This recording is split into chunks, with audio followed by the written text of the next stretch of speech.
here's Brody Brazil. In this video, we're going to go over yesterday's press conference held by Major League Baseball, featuring their commissioner, Rob Manfred, as well as A's owner, John Fisher. This was right after baseball officially approved the Oakland relocation application to Las Vegas. It's also important to note here, I'm doing this about 24 hours removed. I really feel like letting things sink in and settle in offer all of us a better perspective on the comments that were made yesterday. So, without further delay, let's listen in. There was an effort over more than a decade. Already stopping at 5 seconds in. An effort. But describe the lengths and the depths of the effort to try and keep the A's in Oakland. Show me their real firm push and how they rallied the fans and really tried to endorse a single location. It was multiple locations, and then it got too hard and backed off and changed directions and pivoted so many multiple times, it was honestly hard for anybody to follow, but I digress. To find a stadium solution in Oakland. It was John Fisher's preference. It was my preference. As a matter of fact, the first trip I made after I was elected commissioner was to Oakland. And by the way, it was within the last 10 years that Rob Manfred said he thought that it would be a regret someday if Major League Baseball left the Oakland market. I believe his exact quote was, "I think that is something we would regret 10 years down the road." To talk to John about trying to get something done there. It didn't happen. A lot of back and forth, but the fact of the matter is that there was never a deal in Oakland. What about Howard Terminal and the EIR and the certification and the lawsuits that it beat and the apparent $100 million that the A's spent specifically on trying to get Howard Terminal done? What is the deal that's missing? The infrastructure money is still coming in for Oakland. If that is the part we're missing, you can't hold it against the city of Oakland or the county of Alameda or anybody involved that infrastructure number keeps rising. We went through a pandemic, a little bit of inflation. Expectations are rising. This project never downsized. The project seemed to stay the same size at Howard Terminal. So the number's going to go up. And Oakland kept trying to get to the goal line, even though it kept realistically or artificially moving. So tell me how there was no deal in Oakland. I understand we didn't reach the finish line, but so many things were lined up. It was very clear what both sides were aiming for. When it became clear that there was an opportunity to move to Las Vegas, we appointed a relocation committee. I want to thank Mark Antanasio, John Sherman, and John Middleton. Brewers, Royals, Phillies. I don't think in my time in baseball there has ever been an owner committee that spent more hours in a relatively discrete period of time than this relocation committee. There was no aspect of this issue that was left unturned, including what the Oakland opportunity was, what the Las Vegas opportunity was, how we ended up here, and what Las Vegas was going to do for Major League Baseball. I just, again, have to thank them for the time and effort that they put in. Nothing left unturned other than, a stadium design or final cost or buildability or even renderings for the general public to digest. How about a plan of where the A's will play for, 2025, 2026, 2027? I could go on and on. The media market size, a brand new media rights deal. There is nothing we found out yesterday. Like, I thought some details would spill, they'd come out. Hey, here's what we voted on. Here's what was happening behind the scenes. Literally nothing new came out from behind the scenes on this. Nothing. They voted on it. That's the only new development from yesterday. So to say that they left nothing unturned, I just named you 3 things right there. And it could easily be 4, 5, 6, or 7 if I had time in this video. again, these are things that have been said, and this is kind of a theme here. Things get said in a press conference like this, and eventually there will be questions, but like the fact that there's no accountability to it actually being truthful or spelled out, at least in more detail. The relocation committee made a set of recommendations to me. I adopted those recommendations without change.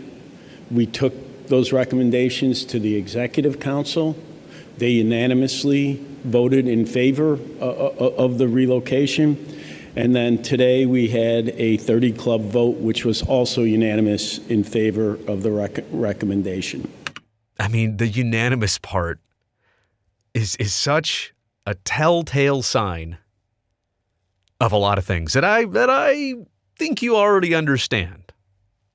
You're probably also making some assumptions. I'll be very vague on this on purpose, but to have a unanimous vote on something that many owners were even quoted on the record, off the record, by saying there's some questions we have here. So you're telling me that nobody voted against this? Nobody had any objections? Nobody had any second guesses about this? I know, we're a day removed, and I'll probably move on from the unanimous part, but here in the early stages, that is also interesting, shall I say. I know this is a terrible day for fans in Oakland. You think? That is, I understand that, and that's why we've always had a policy of doing everything humanly possible to avoid a relocation, and I truly believe we did that in this case. Wait a second. I'm pretty sure that the Oakland A's own half the land at the Coliseum site. I'm pretty sure that they could have a shovel in the ground within months if they wanted to stay in Oakland. So you cannot make that statement as if there's no chunk of land, as if there's no opportunity, as if there's no easy path.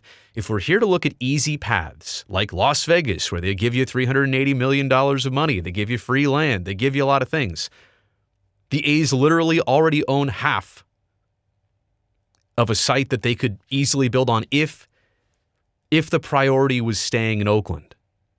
So I don't know if he can make that statement without that asterisk behind it. I think it's beyond debate that the status quo in Oakland was untenable. The Coliseum, you mean, or the payroll? Those of you who have been in the building understand what I'm talking about. And I absolutely am convinced that there was not a viable path forward in Oakland. So the Coliseum's dilapidation, and I understand it's a 50-plus-year-old facility, so how did it get that way? My true feelings are that the 80s and 90s are where that building fell behind the curve. No improvements, no upgrades. In fact, the only thing they did do in 95 was build Mount Davis to make it worse for baseball.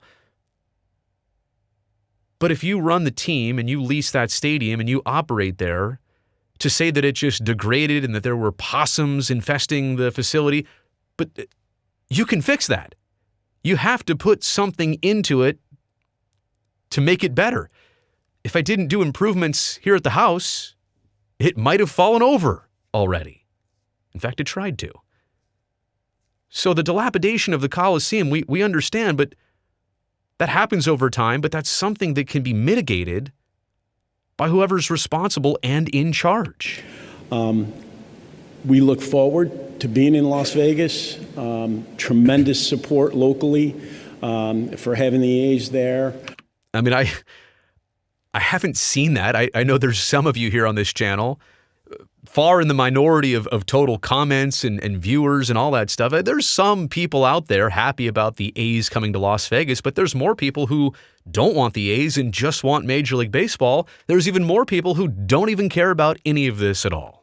And we do believe over the long haul, Las Vegas will be a great asset to Major League Baseball. Which is why you're doing this, not for the fans. You're doing it as an asset to the portfolio of Major League Baseball. I'd like to ask John Fisher to come up and say a few words, and then I'll finish up. Which, by the way, is interesting because as you're about to see and hear, there's John Fisher. Now, you haven't heard his voice yet. If you didn't watch anything yesterday, you may never have heard his voice before. And so it's just weird and awkward that after all the years of ownership, this is the first time that most A's fans are ever actually going to hear the voice of the A's owner. It's almost hard to believe, but it's the truth. Hello, everybody. As Rob said, today is an incredibly difficult day for Oakland A's fans. It's a great day for Las Vegas. It's a sharp contrast right there. I want to thank the commissioner, who is tireless in his and his team's efforts to try and find a solution here and to work closely with us and with the Oakland and Las Vegas communities to try and find a solution for a new stadium for the A's, which has always been our goal. I want to thank in Nevada the governor, Joe Lombardo, who called a special session after the Assembly and the Senate kind of passed on the original funding bill. They just wanted it to go away. He brought it back in front of everybody's faces. Who is also tireless in his efforts to make this work. Leader Cannizzaro, Speaker Yeager, and the Clark County Commission in particular with Chairman Jim Gibson.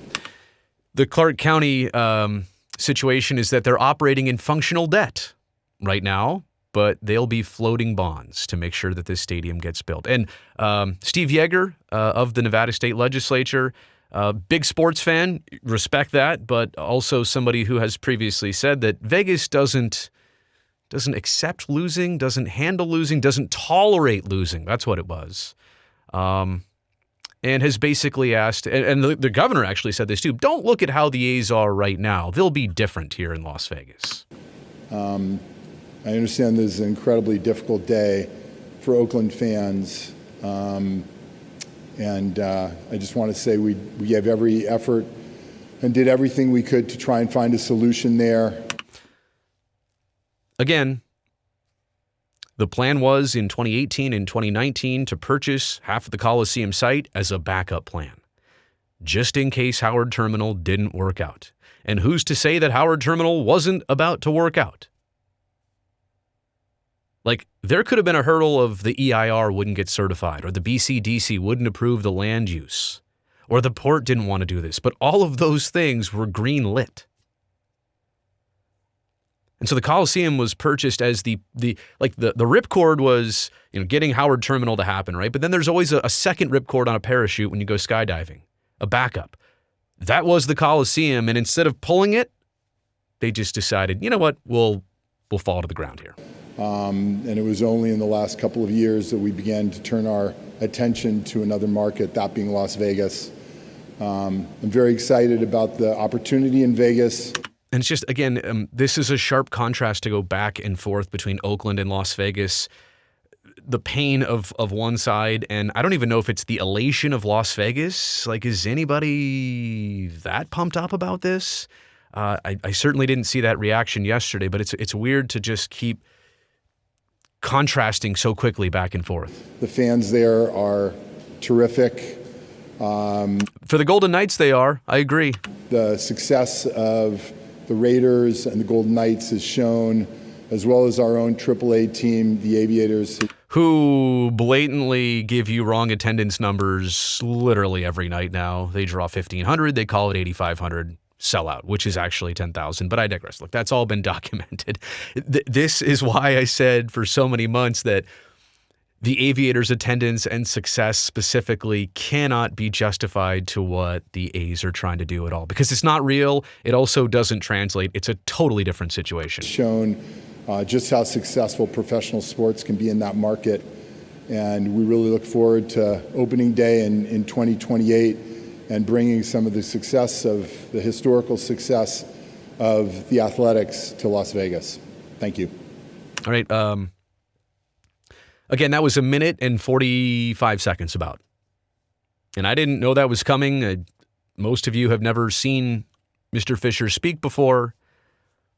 No questions there, just the opportunity to get that statement out. Now, the commissioner will go ahead and answer some questions here in a second, but interesting how that was played. We did have one other action item on the agenda. I'm pleased to announce that the Executive Council has approved the Atlanta Braves as the hosts of the 2025 All-Star Game and the surrounding events. We had a great week this You know what? year. No offense. I'm going to fast forward through this part. Atlanta deserves an All-Star Game, and we're really looking forward to being there in 2025. Okay, with that, I'm happy to take questions. Oh, the body language there is always incredible. He started off with a difficult topic of relocation, pivoted to the All-Star Game and getting that in Atlanta, all the feel-good of that. Now he knows he's jumping back into the very cold pool of questions by the media surrounding relocation here, and let's see how it begins.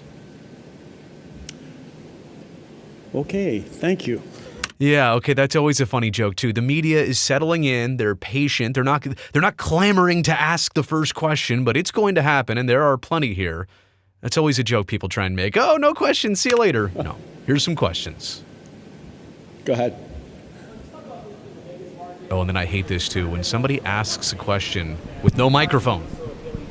Not only the A's, but Major League. Let's get you a mic, buddy. I can't yet, please. Oh, yeah. Yeah. I agree. Oh, yeah, sorry. So Vegas, obviously, let's talk about the excitement about Vegas and why Vegas fits in with the Major League Baseball and the A's as well. Softball question. Yeah, look, I think that, Vegas is a unique market in many ways. Oh, it's very unique, especially as it relates to sports and entertainment. It's great in so many ways, but we've never seen it with 81 home dates and a team like the A's and a place like they're planning to go. Not only is it a great community with the people that live there, but the tourism traffic is a huge advantage for the market. They've had two major professional sports go there. They've been wildly successful. For 3 to 6 years? I mean, we just, again, don't have the long-time track record that you can truly bank on here. With respect to both, we think there's a ton of fans in Las Vegas. Which is why you're accounting for 30% of tourists to show up to A's games down there. A ton of baseball fans, and we think that over the long haul, Las Vegas will be a huge asset to Major League Baseball. Here we go again, asset to the portfolio of Major League Baseball. And I digress for a second. I do want to point out that I think Major League Baseball can do quite well in Las Vegas, but under different circumstances of location and acreage for a stadium and an ambition to spend a ton of money to, put on a show that competes, that is Vegas caliber and Vegas quality. That does not equal the reputation of how the A's have operated in recent decades. Hi, Casey Harrison, Las Vegas Sun.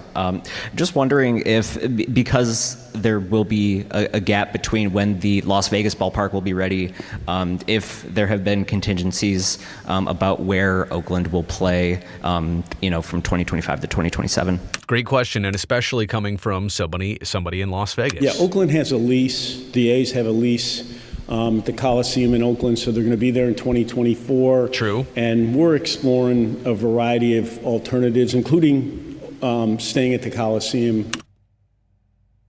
I mean, everybody from the Oakland side has said that nobody has reached out about that. So you're exploring it, or you use that word loosely. You're just thinking about it, you're pondering it, and I don't know if you'll even have the opportunity to get that. I know the A's would love that. There is a question about media revenue, market revenue from television in just a second, but I don't even know if that's going to be an option. For the remaining years in the interim. Jeff, you want to? Thanks. Speed it up with the microphone, buddy. Rob, did you waive the relocation fee for the A's? And if so, why did you make that decision? Great question. Yes, I did waive the relocation fees for the A's. So there is one. Let's establish that people say, well, baseball's never applied one. Well, no, they've They've had one. It's never didn't get used with the Expos to Washington, D.C. That's because baseball bought the Expos and made that transaction. But there you heard it from the commissioner. There was a fee that he in part waived.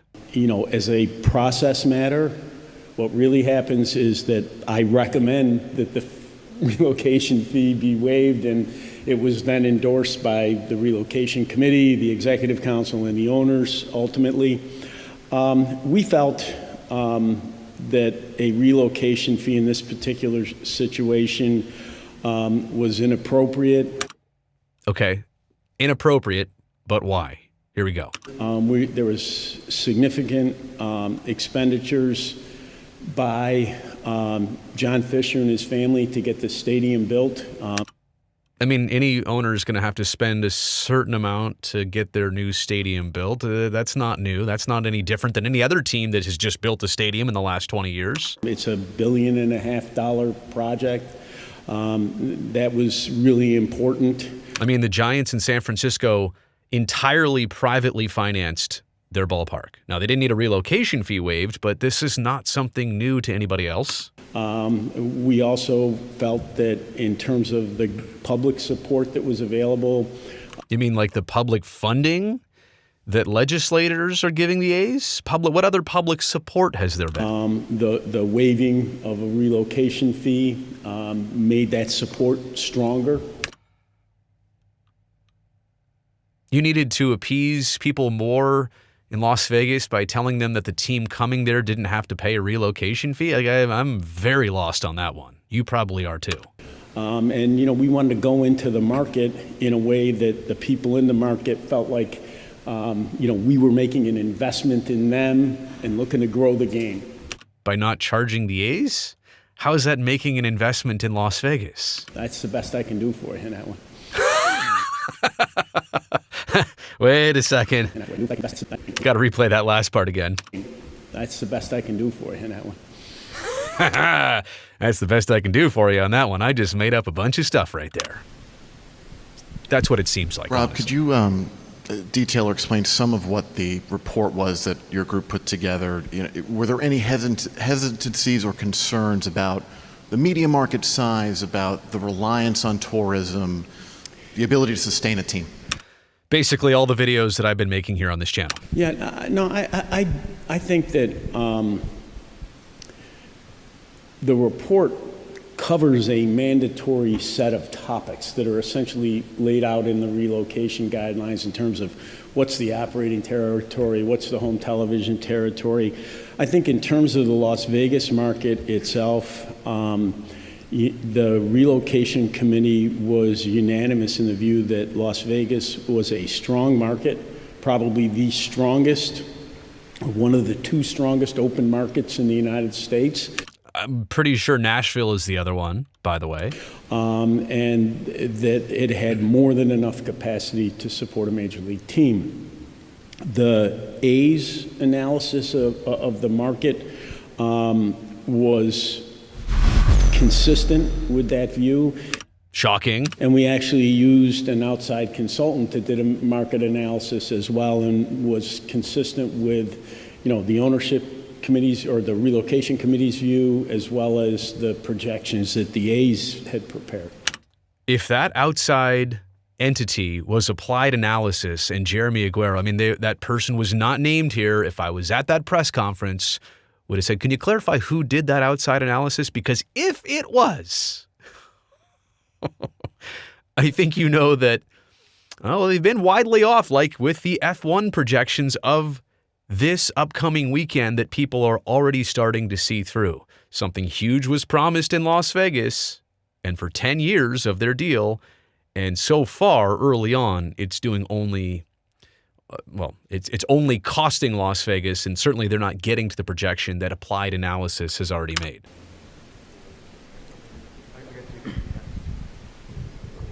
Yeah, hey, Rob. You John Shea of the San Francisco Chronicle. mentioned you're open to extending at the Coliseum 25 and maybe beyond. Do you plan to extend an olive branch to the city of Oakland, including the mayor? There's a relationship between you and the city and the team in the city that is not really good. and fans are already talking about boycotting the 2024 season. I'm going to replay the end of that question and watch Rob's body language. Watch how he gets a little antsy and frustrated by the question that's being delivered here. This is the same commissioner who, a couple months ago, after the reverse boycott game, kind of mocked A's fans for showing up with the attendance that was in place. There's a relationship between you and the city and the team in the city that is not really good. And fans are already talking about boycotting the 2024 season. See that? I have no issue with the city of Oakland or the It didn't appear that way in your comments before. mayor. We tried very hard to make a deal in Oakland. We did that out of respect for the fans in Oakland. I hope they understand They don't. that at some point a facility deteriorates to the level that it's just not a major league facility. No, they understand that, but they're obviously telling that there are more than just a few people accountable for making that happen. And that if you look at the situation objectively, we really had no choice but to move on. Again, you could have instantly built a stadium in Oakland, California, if you wanted to. And you're giving all of Northern California to the Giants. Is that a concern when you have three teams in Giants Southern territory California? remains unchanged. Well, he's going to circle back to saying that in just a second. The Giants' territory remains unchanged. What is the map? I don't exactly know what it is, but what does that mean moving forward for anybody and everybody? The Giants' territory was not changed. Uh-huh. And would you be open to expansion in the Bay Area, even in Oakland down the road? Great question. And if we have an expansion process, every city that's interested in having an expansion franchise will have an opportunity to participate. Basically, Oakland goes stand in line, no preferential treatment. And even a simple thing he could have said right there was, you know what, we understand where they've been, what they've already been through. We know this happens in other sports, for example, the Seattle Supersonics and how the NBA regretted that decision, how they're already trying to get back to Seattle, in addition to probably Las Vegas. That's all he could have said. He could have at least leaned in that direction, but he basically said, you will stand in line with everybody else when it comes time for that. What's the territory right now? How does that divided with the A's leaving? After they leave, how are you going to divide? Is it all Giants territory, or how is it going to work? I said already, the Giants' territory remains unchanged. The Oakland territory will become an open territory. So, and again, I think that part, like, he doesn't go into great detail of painting a picture, spelling it out. He doesn't have a map there either. But I think what he's trying to say is that there will be a gap in Oakland that's just left open, as he said. And if there's potential relocation, that people in Oakland, if there's an ownership group and there's the opportunity, that remains unchanged. So that is an interesting development of what he's saying here. He didn't say it in a lot of words, kept it really short and sweet, but that's an interesting part of this. What does it mean? I have no clue, but hang on to that one and just remember it moving forward. Bill. The Oakland mayor has said she is receptive to a short-term lease at the Coliseum through 2027, but she would like the A's name to stay in Oakland and would like the promise of an expansion team. Are either of those things possible, or are those non-starters? It's certainly possible to have a lease extension. Why the laugh? Why the... Where the A's would play in Oakland beyond 2024. In the first instance, that's an issue for John in terms of making a recommendation that we'll present to the clubs. We don't even know if we're going to have an expansion process, so I'm not in a position to bargain about where the expansion teams are going to go. And again, the question of where to play after 2024 keeps coming up, and there's no answer. And you would think that would be part of any relocation process, like not even a baseball team. How about a human being who's going to move from one apartment to the other, but there's like the 3-week gap in, I've got no place to stay. What am I going to do? You kind of need a plan for that.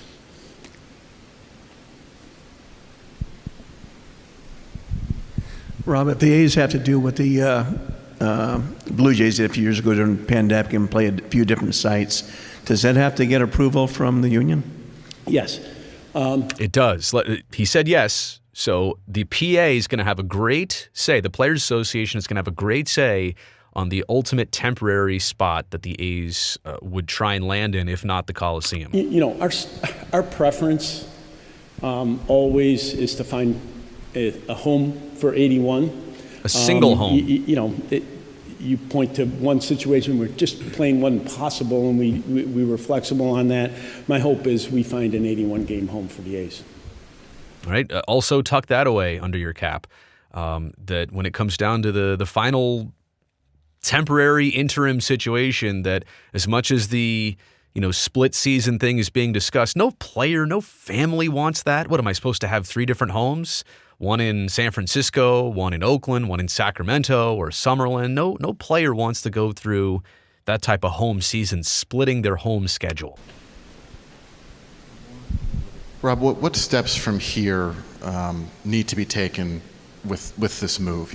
Are there financing agreements in place, the stadium construction? What plans are outstanding? Like, those are the other missing parts of a relocation application. Again, we didn't learn anything new from the approval of this. Yeah, I think that there's a binding construction agreement in place. Exactly what the steps are going to be is a question for John, not for me. And when is the opportunity to ask that question? If you could, on 2 other topics, where are you at on the rules, and can you talk a little bit about where you are with RSNs and dining? We're going to change topics here. I'm going to move forward. Okay, here's the end of that answer. So that our fans are not disrupted. Last one. Did you hear that? Whoever's running this press conference, last one. So that means, to me, there might have been plenty more questions among the media, but we see this a lot. Whoever is in charge of controlling the press conference, who's allowing it, who's offering it, they're saying only one more question. We're going to cut everybody off right there. We either don't like the way this is going, or maybe there's a time pressure, who knows. But it's always interesting when the last one or last 2 comes out there and the whole thing kind of gets rushed to the end. So here's the last question. Rob, certainly the A's fans have been outspoken in their opinion of John Fisher. Do you believe that he has been a good owner for Major League Baseball? Whoa, that's a heavy one. It's interesting, Jeff. One of the things that you have to do in the relocation committee is you looked at the history of the franchise. I think from my years are going to be a little off, and Mr. Hallam will, I'm sure, correct me if I'm wrong, but I think from 2000 to 2022, that franchise won the 6th most games in Major League Baseball. I think they made the playoffs 11 times. You can look around at a lot of teams that did not achieve those kinds of numbers. But that to me seems more like an accomplishment of David Forst and Billy Beane and all of the A's scouting and baseball operations staff. Does ownership take credit for thriving and having spurts of success and then disbanding it, taking it all away time after time again? I understand the fans' reaction to what happened in 2022. What happened in 2022? You kick Bob Melvin to the curb. You trade Matt Olson, Matt Chapman, Mark Canha, Chris Bassett. You let go of Marcus Semien earlier. You let Liam Hendricks walk away. It wasn't even just 22. It was 21. It was a wholesale fire sale by the Oakland A's. So the moves that were made. I also understand that when you play in a substandard facility with fan support that is not as strong as what we have in some other markets, that it affects your economics and what you can afford to do. So my answer is, over the long haul, yes, I think he's been a good owner. And I'll just say this. You look at the Oakland A's, never handed out a $100 million player contract in terms of a free agent or even retaining a great player they already had. They're also the only team in baseball that has never had a $100 million per season team payroll. And so the point about not having attendance to not having spent, it's the whole chicken and the egg. But I'm not sure that you can say the A's facilitated even having a fan base and continued attendance. It's just so brutal to see the fans thrown in there as a reason why this team couldn't spend money. As that old saying goes, you've got to spend money to make money. You made it here to the end of the video. You know I appreciate that. Thumbs up down below. Also, don't forget, subscribe to this channel so I can definitely see you next time.